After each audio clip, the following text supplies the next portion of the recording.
Have you ever looked around and felt like something about reality just doesn't add up?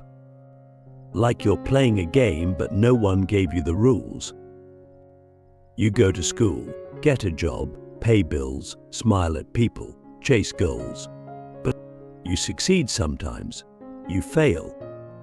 And yet, no matter how hard you try to win at life, there's this constant sense that you're missing something obvious, something just beneath the surface, but whispering that none of this is quite as solid, as final, or as serious as it seems.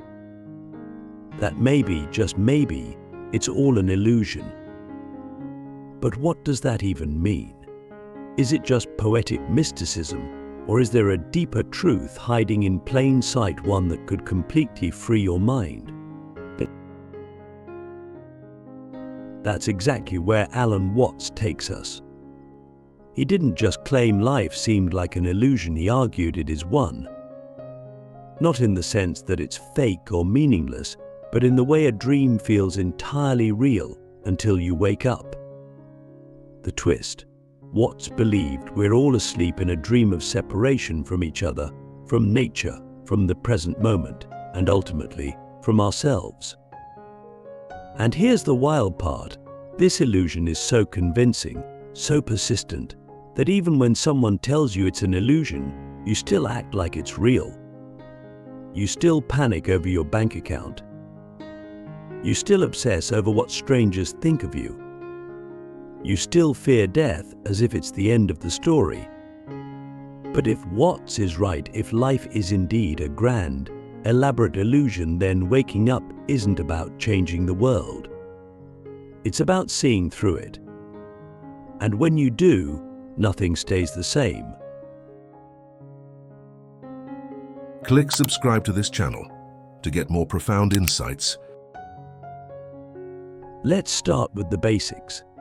Alan Watts saw the ego, this internal voice that says, "I am me, and you are not me," as the central trick of the illusion. It's useful, sure. It helps us navigate daily life. But it's also dangerously deceptive.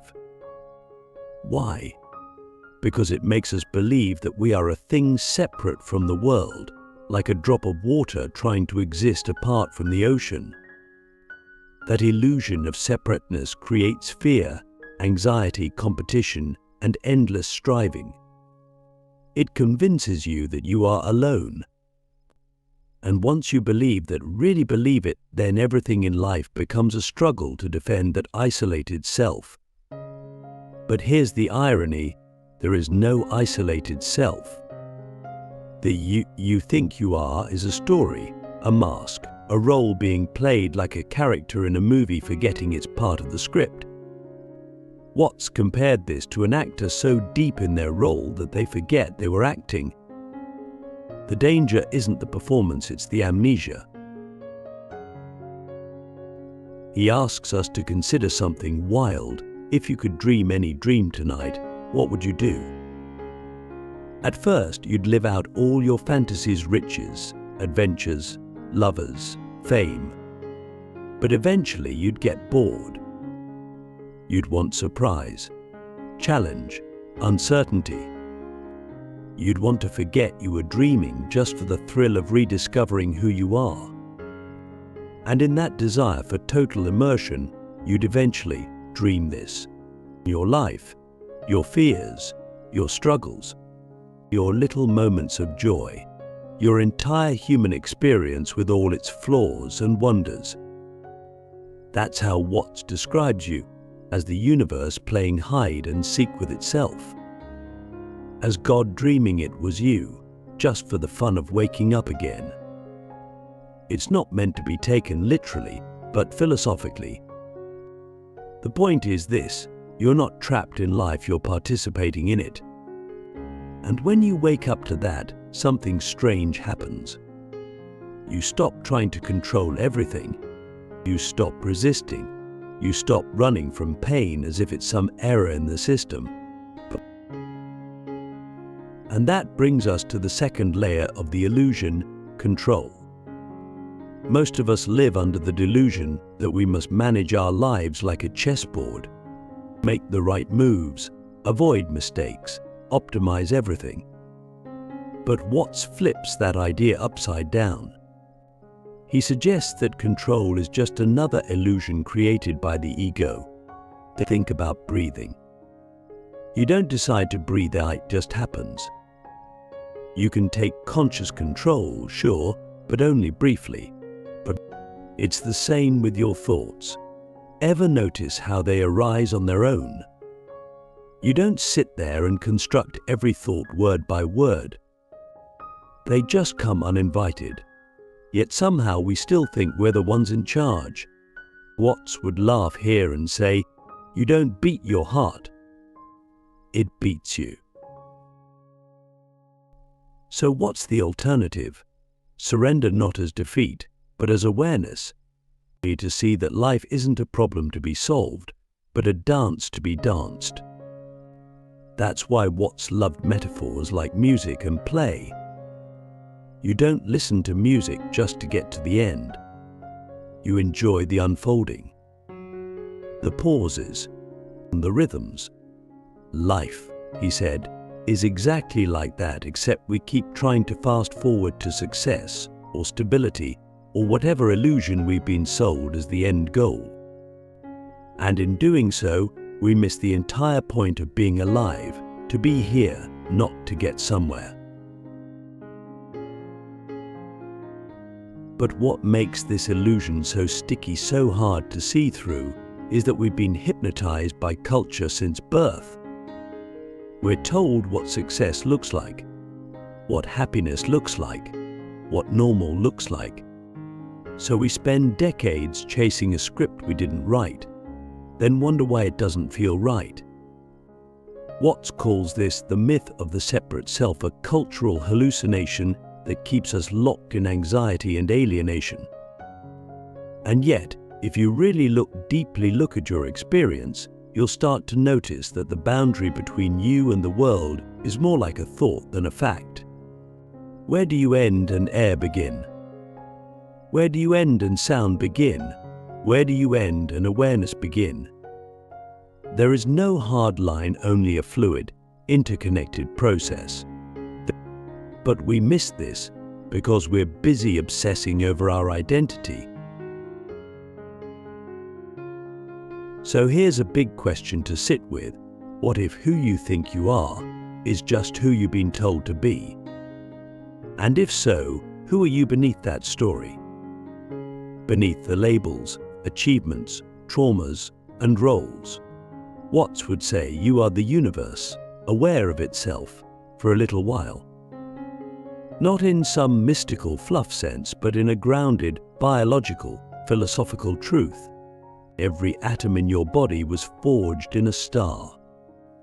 Every thought in your mind emerges from a brain shaped by 13.8 billion years of cosmic evolution. You are the process.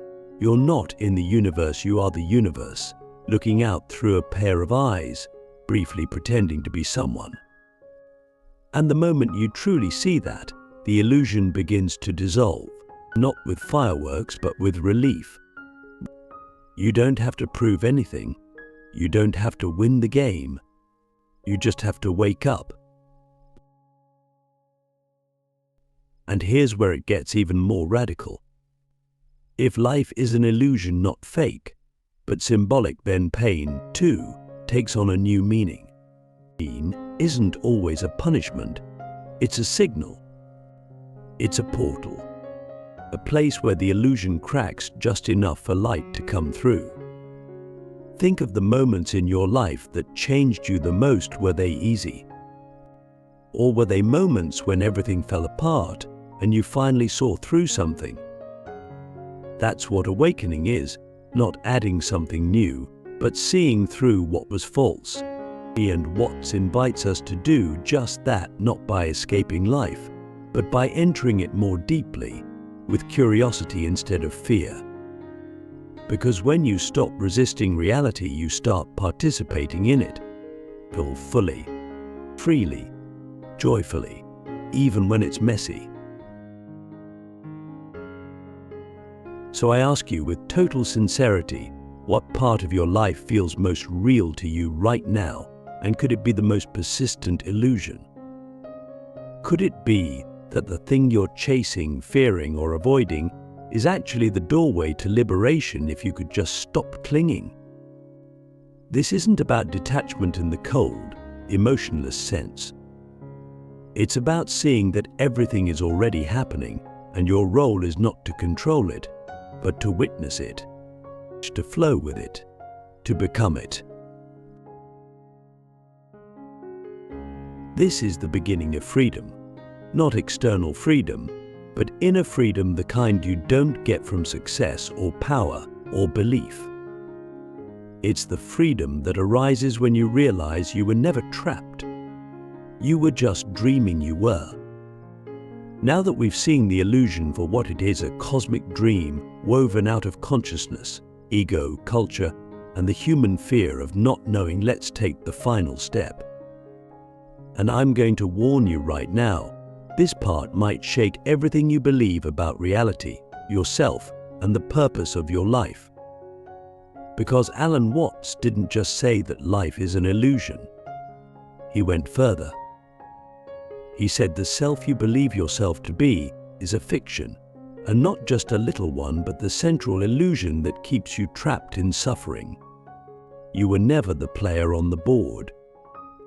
You were and always have been the entire game.